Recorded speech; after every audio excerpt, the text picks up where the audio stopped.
Excellent. Welcome. We are live. It's a pleasure to welcome everyone for this Q1 report 2023. Before I start the presentation, I would just like to say thank you to the whole Xplora team. It's been a fantastic team effort, and on behalf of the full company, we are very excited and proud to present the Q1 results. Today, jointly with myself, we will present with our COO, Kjetil Fennefoss, extensive experience from the telco industry, and our interim CFO, Jonas Ringsted, that has done a fantastic job with a lot of the great improvements we will see later today in the presentation. Today, we have a slightly different format. I will take you through a quick summary of the key takeaways from Q1. Afterward, Kjetil will guide you through some of our operational improvements and details. Then Jonas will go through the financial details, and as always, I will end with an outlook to see forward. Everyone is always curious about the key takeaway for the quarter, and we are very happy to present to you the number this quarter, and we can also emphasize what we said on the Capital Market Day. Given the development, given the results, we can also continue to state there are no further funding requirement planned for the company. And also, we have managed growth in a general, quite tough consumer market. Overall, we managed to reach 100 million in our first quarter. It's up 36% from last year. Recurring service revenue accounts for 49 million, which is up 47%.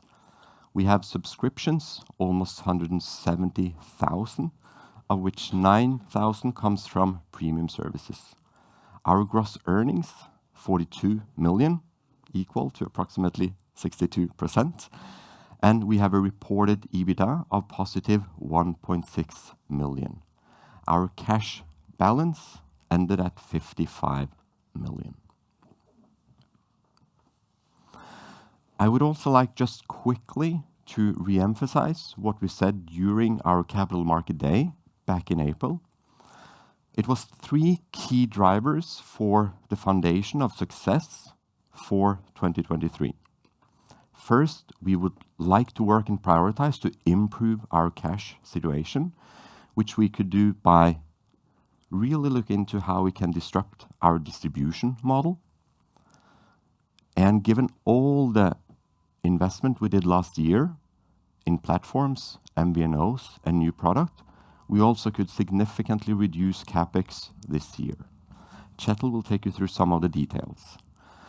On the revenue side, since we did invest in new hardware platform last year, we are also expecting to be able to increase our price points of the new products, and also with investment going from 4 to 9 market where we can sell SIM, that will also increase the revenue. Kjetil will again take you through the details. On the cost side, we are heavily focusing to reduce our OpEx. We said last time we would target 10-20% reduction, equivalent of from 25 million. And we'll take you through the details of the status there as well. And also in general, we have been working very hard during Q1 to see how we can improve a lot of our major agreements, which we already in Q1 see some major effects of.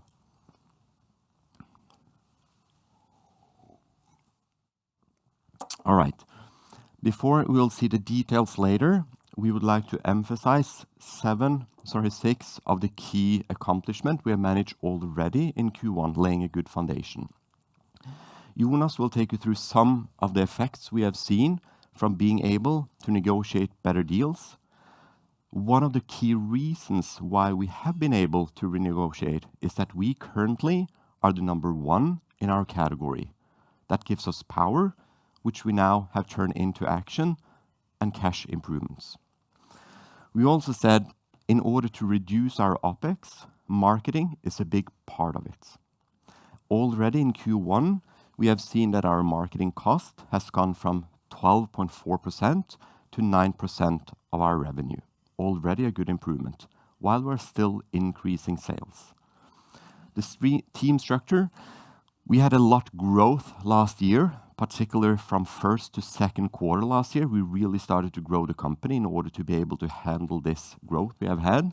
But end of last year until now, as we said, we have been able to reduce from 132 to 120 full-time equivalents. Because again, we did a lot of investment last year to finalize 3 new products, MVNO setups, and a lot of services. We are on track. Jonas will show you details, but we are on track to reduce CapEx and OpEx. CapEx in first quarter, down from 7.5 to 4.4, and we have already identified savings on the OpEx, particularly from Q2 going forward, roughly at 11 million. We feel confident about the target to at least reach 25. We have managed to successfully increase our ARPU. In general, we have increased price point of roughly 10 NOK per month. And as we recently announced, we have managed to get a complete new distribution model and strategy, allowing us to release 60 million NOK of working capital, because building our company comes with a huge inventory investment. And we have a new model, which Kjetil will take us through in detail. We're also even improving margin, and we can streamline the whole company even more. I said I was very proud of the whole team of the company. One of the reasons for that is that reading the news over the last 6 months, we have all seen that this market is trending downwards. Consumers are buying less, wearables are falling. I don't think we read the same newspaper because we are still able to grow. Germany is one of our biggest markets, so we have some data point from Germany. Not just in the kids industry, but the whole wearable industry with Garmin's and Fitbits and Nokia and Samsung. Xplora is actually currently on top 5 of all wearables. The market is falling.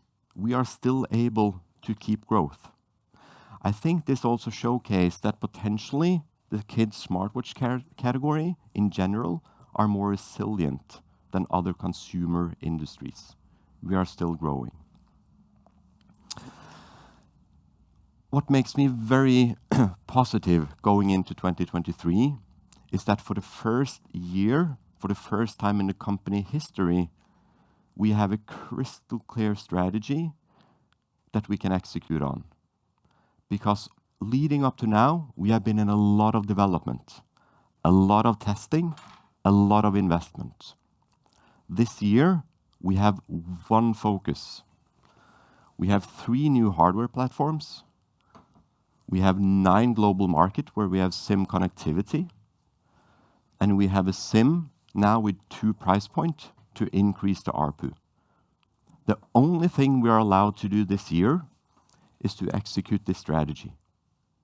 We will do so while we'll be super focused on reducing cost, profitability over growth alone, and continue to really demonstrate we are one of the few that are able to increase the ARPU. Kjetil will show us that as well. And before you do, Kjetil, I think I would just like to spend 1 minute on this slide. It really summarized the job that has been done over the last 2 years.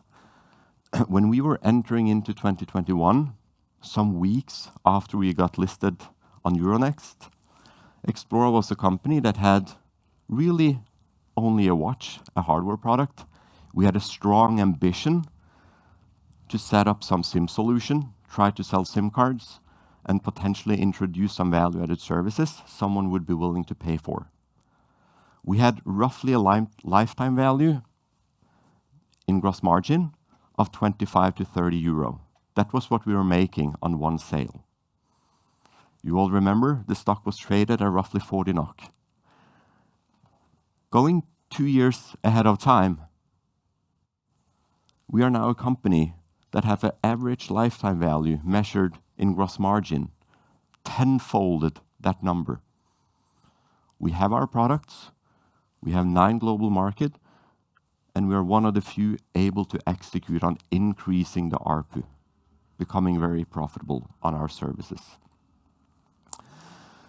With that, Kjetil will take us through some of the details on how we have executed and come to this position. Thank you. Good morning. I will start then with the telco part that Sten just referred to. We have been operating the telco model in the Nordic for several years. And as a curiosity, we can state that we have been able to capture the major growth or the net growth in the Norwegian market, as an example, from the period Q2 to 2017 to Q2 2021. We took 49% of the net growth in the Norwegian market. I think that proves that we have found a niche in the market that is untapped and where we are really able to monetize on. During second half of last year, we set up the MVNO services in several other markets, in Germany, in the UK, in France, Spain, and we had an intermediate solution in the US. We have secured these telco deals with the leading network operators in the major markets where we offer our service on top of their networks. So we have the best coverage and capacity that we can get in those markets. We're now taking the next step in the US. We expect to have the required certification for AT&T in place during June. That means that we have now started to implement our MVNO setup in the US. We already have 6,000 subscribers in the US. They will then, in some few months, we will start to capitalize on our own MVNO solution also in the States. That means an even higher gross margin on that service.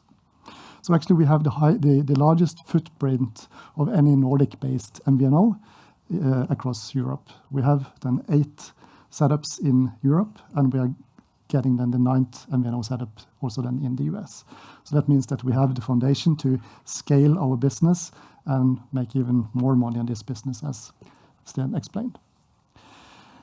As I said, we started with implement or releasing the MVNO services in the other European markets outside of the Nordics last year. And we see now that in Q1 this year, we have been able to get the first growth figures. We have 10,000 subscribers outside of the Nordics. You see that in Q1, there is a relatively flat curve for the Nordic markets. That's because of the slowest sale season of the year, combined with churn on a high customer base. So we see the net growth comes then mainly from the markets outside. Interesting to see is that also in the US, we have a 84% conversion rate of those people buying our product with the Xplora SIM card. They convert into our service. So that's a very high number. Telcos have been talking about for the last 10, 15 years to monetize on value-added services, which has proven to be very difficult. We have already proven that we are able to do it. We have 9,000 subscribers on our premium services after Q1 this year, and the growth continues. So as of today, we have 12,000 subscribers now in May. The way we do it is that we have 2 subscriptions. We have the basic and we have the premium service. As you see here on the right-hand side, it's a very simple choice for the customer when she activates the mobile subscription plan. And only through the activation page, we have 20% of the customers selecting then the premium service. And that comes with an equivalent to €3 markup on the price. So it drives the ARPU even higher. We also sell the premium service through our Xplora app, where we address the entire customer base. We have 274,000 customers who tried the Go Play former version of it. Now we have started to capitalize it, as we have proven that there is actually a big interest for using this service. So at the bottom you see some of the icons, what actually the premium service contents. So it's like auctions, books, adventures, competitions for kids, which is again based on the activity platform. So very popular among the children and also to drive the activity. Then the financial impact of what we are doing. Here again, you see the basic and premium service. On the left-hand side, you see the price, excuse me, the price plan development in the Norwegian market over time. We have done multiple price increases, which is different from most of the telcos that are really struggling to keep the prices flat. And then from the beginning of this year, we introduced then the premium service as an add-on and increased the price by equivalent to €3. The impact we see is then on the ARPU that we have had a steady growth over the last 4 years. We have done multiple price increases, and we have then added the premium service. So quite in percentage, a very steep growth, and that also is then reflected in the revenue and gross margin out of this service. A little bit on the US operation. We are in place with the leading channels in the US. We have still quite modest numbers, but we have actually got the first big order from a US retailer. And we see that also then the X6 product has then been successfully listed with all these retailers. We have also experimented a little bit on the price level on the connectivity service in the US, and we have actually just recently increased the price by $2 in the US to really monetize even more on that service. And as I mentioned, we are now moving into the next phase in the US where we will implement our MVNO service, which will lead to actually that we will own the customer base, not using a third party, and we will increase the gross margin by more than 20 percentage points from an already high level. We expect that implementation to be ready ready for Q3. Then one of the biggest news we released this quarter is that we have done a significant change in our distribution setup. Over time, we have built an extensive network of distribution channels across Europe, using different distributors to serve different end customers, if it's a telco, a retailer, Amazon, or web. So it's a complex setup that we have. In order to simplify that and release capital and improve the EBITDA, we have just entered into an extended agreement with our long-term distribution partner in Germany, Brodos. They will actually buy our entire European inventory that we currently have in our balance sheet and physically located with a third party in Poland. They will buy the inventory, and they will serve as our major single European distributor.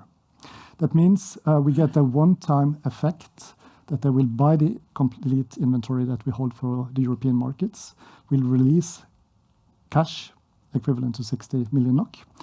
On a permanent basis, this business model will go on. They will buy directly out of our production. So instead of having constantly 10,000s of products in stock in Poland on our balance sheet, they will now buy it directly out of production.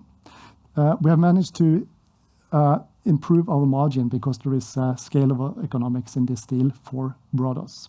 So it is both release of cash that we can use for other purposes, and it increases our margin, and it takes out some OPEX that we have in our own organization to serve all these distributors. So that's, let's say, the 3 main effects of that deal. So we will implement this starting from now, then with the ambition of then having sold the inventory during this quarter. Right? Thank you. Morning, everyone. So, as we've already alluded to, it's been a pretty good start to the year. As many of you know, Q1 is the softer quarter in consumer electronics. We've, however, managed to grow 36% year over year, which is really good. But looking at what we've done in 2 years, we've actually almost doubled our revenue, which is, in my opinion, incredible. As Sten said, it's the first time we've surpassed 100 million in Q1. We see a lot of that as growth in recurring revenue, meaning that at this time we have annualized recurring revenue, ARR, of almost 200 million NOK. We also have a positive gross profit of 62 million, gross margin of 62%, and EBITDA of 1.6 million NOK, and a market capitalization of 280 million, meaning that we currently trade at 1.4 times ARR. Pretty attractive for any investor, I would assume.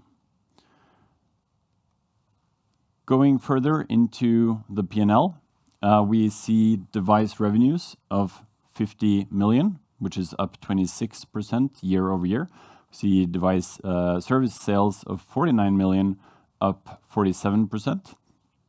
And we have a cost of goods of 39 million NOK, which is up 26%, in part due to a one-off adjustment that in sum reduce COGS by 4.1 million.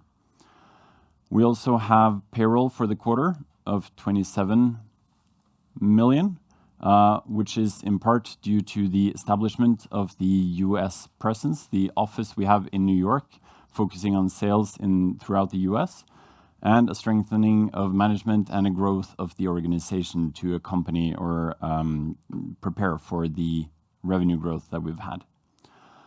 We have marketing, as then mentioned, of 9 million in Q1 23 and Q1 22, which is similar, but as a percentage of the revenue, it's down from 12.4% down to 9% of revenue. So we're getting more value for our marketing spending, which we think is really good. Also, we have other OpEx of 24 million, which is up 24%, a little lower than the overall revenue growth. And it includes in other OpEx, primarily external consultants, outbound freight, and the US investment that we've made throughout 2022. We also saw in Q1 that we managed to complete initiations or initiatives where we reduce other OpEx by measured 11 million throughout 2023.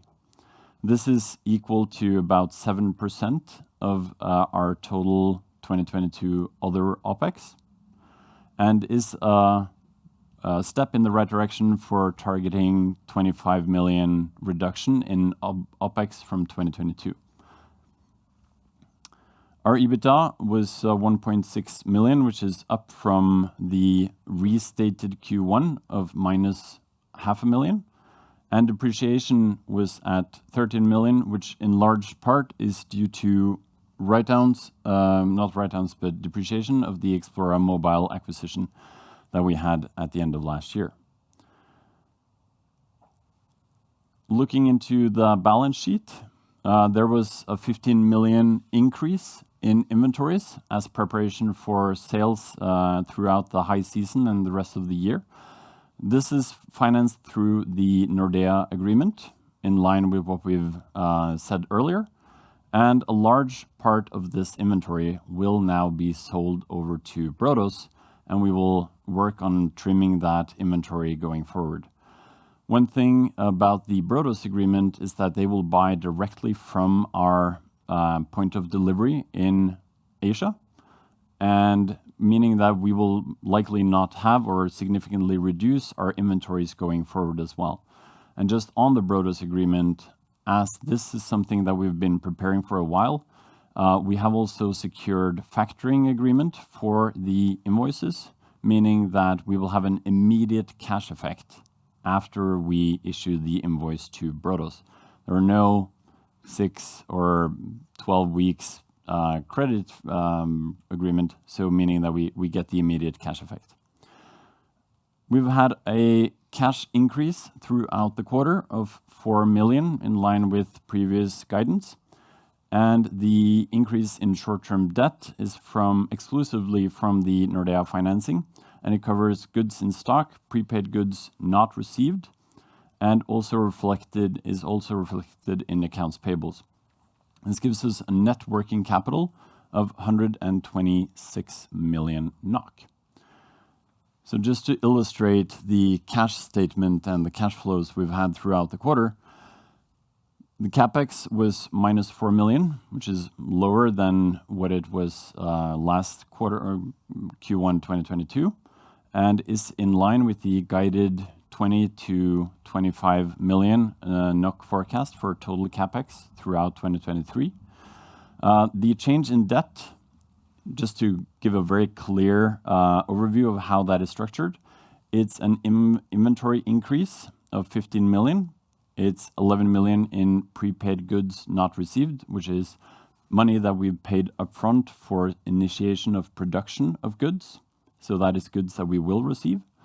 And also accounts payables, as some of our inventories are financed directly as an invoice and not directly through the LC agreement, but the overall Nordea financing agreement.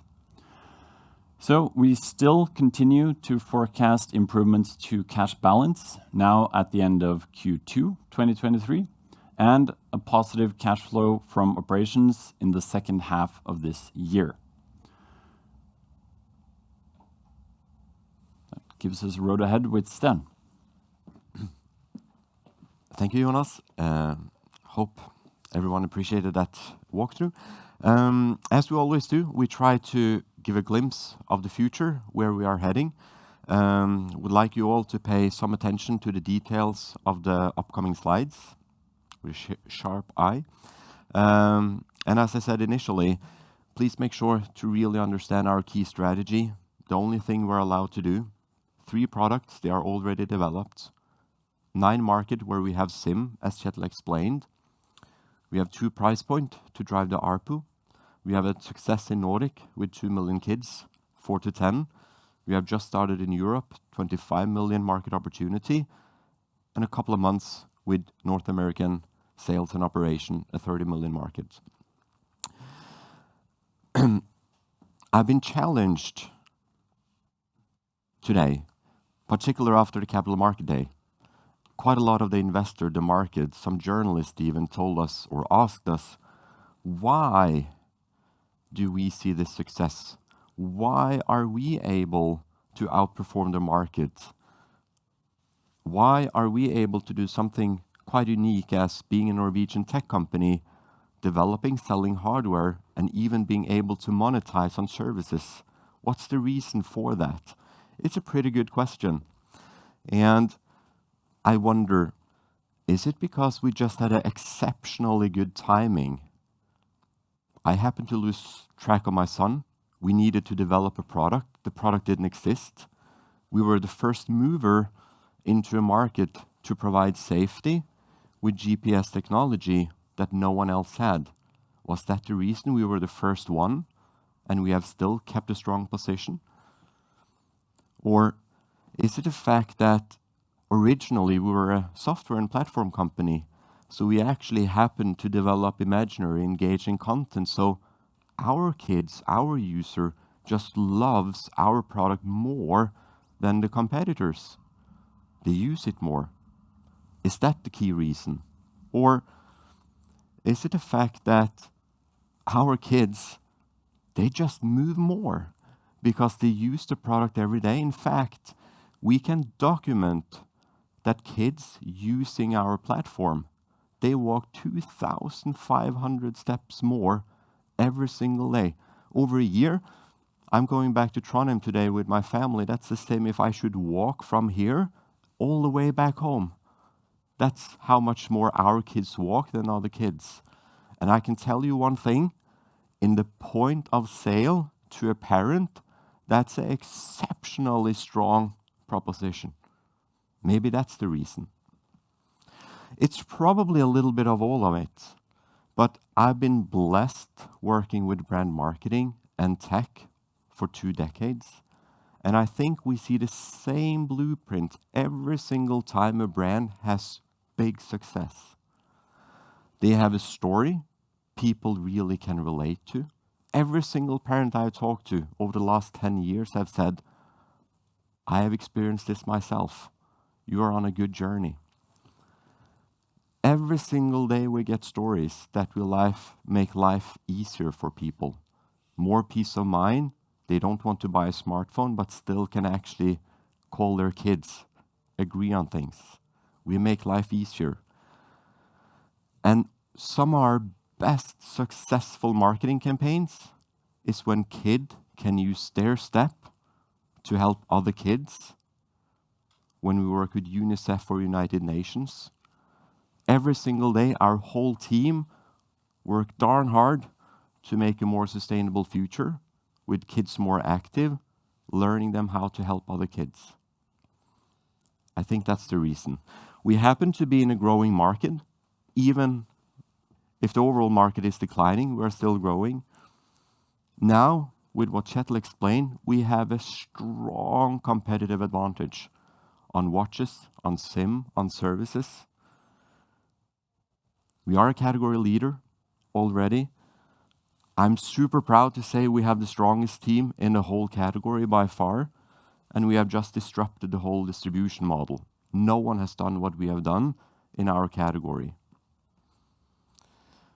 So, I'm quite optimistic on our outlook. We didn't guide this year, but we still find it quite reasonable that the overall category, the smartwatch category, have a 15% CAGR target. I find that reasonable to assume. We have some increased confidence to deliver the minimum of 175,000 subscribers, some more subscriptions because we have 2 different services to sell. As Jonas said, we are on track to reduce our OpEx savings. We are working really hard to streamline the whole organization.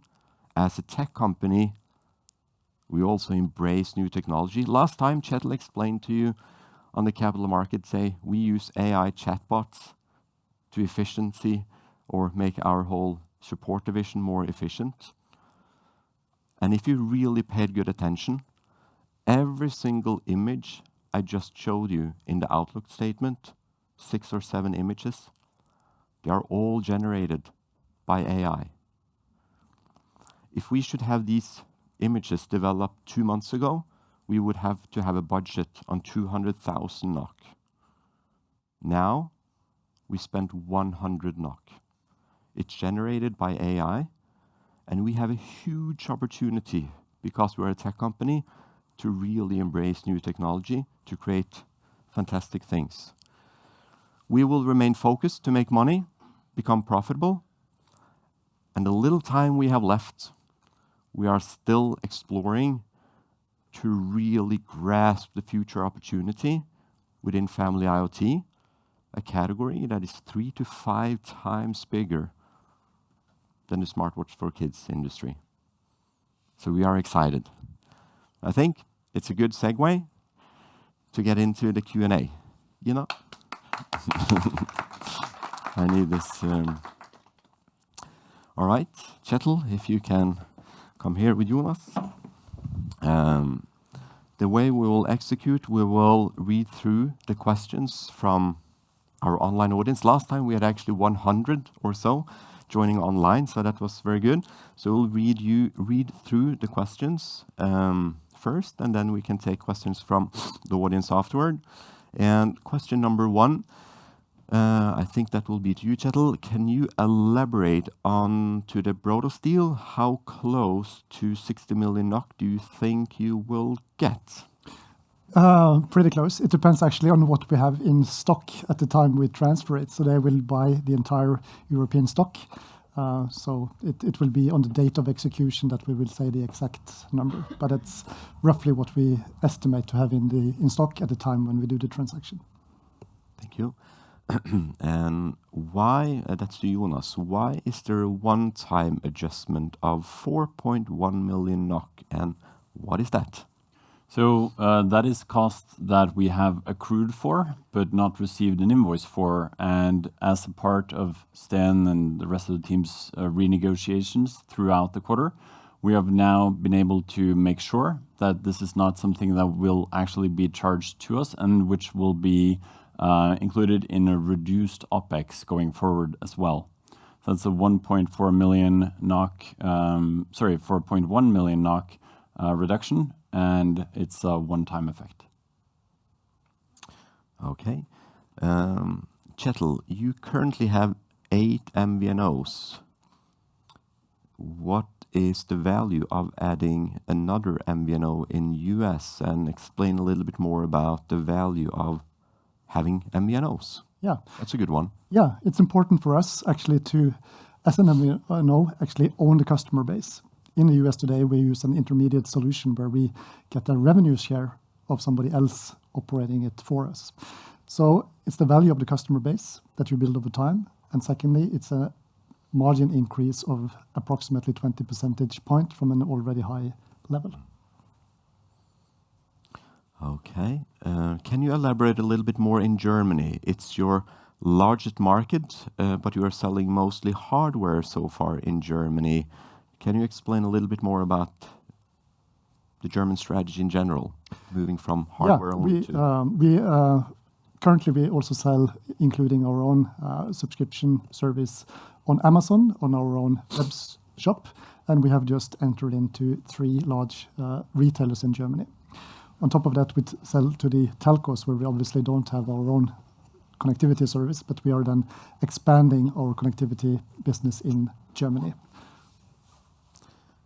Okay, then it's a lot of question about Brodos. So let me try to go through. One very relevant one. Can they send it back? No. Is the agreement designed so they actually can send it back to us? I mean, it's a partner that we have been operating together with for many, many years. So we're actually expanding the business relationship. They will serve the same volume as we sell ourselves. We have a fresh new inventory. Of course, we have made a forecast, and the volume that we will transfer will be in line with the forecast that we have made for the coming months. So it's not that they will anyway raise a claim to return it. And Jonas, will this new distribution agreement remove the need for the Nordea facility going forward, or how is that correlating? Well, it won't reduce the need for it. We can still use it. And as it is on very favorable terms, I have suggested that we keep using it. But it will significantly shorten the time period that we use it. So it will free up a lot more capacity as the rotation will be lower. Mm-hmm. And also actually a good question here. With the Brodos agreement, is there any change of ownership to the customer? Just to explain that a little bit. They're only selling our hardware, and the customer relationship is through the services that we have, either the premium service or the connectivity service. So no change. Yeah. All right. Do you have any other views on why we are able to efficiency or reduce marketing still growing in an overall category that is still declining? That's for you. That's for me. I tried to elaborate on it. I think it all boils back to still parents are concerned, love their kids if the market is going up and down. Actually, one interesting point we have seen is that the more challenging the market becomes, we see the pattern on internet. Instead of searching for activity or phones, people are then starting to search for GPS and safety. So I think actually the more challenging in marketing are being, if it's financial or other things, our product is just even more relevant. And also what I addressed previously, I think that's the reason why we are keeping growth while the overall categories is coming down. Rest of the question is still kind of the same thing we already have. Is the Xplora Pay still a business opportunity? I think that's a good one. And the best answer to that is yes, potentially in the future. But as Kjetil elaborated on, we use 2022 with almost 300,000 users on our platform to see what is actually the services that are sticking with the users. And we realized, let's use what we have in 2023.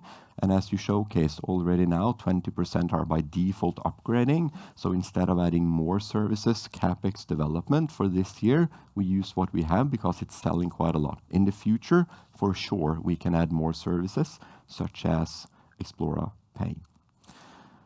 I think that's the questions from the online audience. Anyone? Øystein? You'll get a microphone. Øystein Lodgaard, ABG. First, a detailed question. In the US, when you move to a full MVNO license, will the existing subscribers that you have there remain with the old agreement, or will you move them over to the new MVNO license?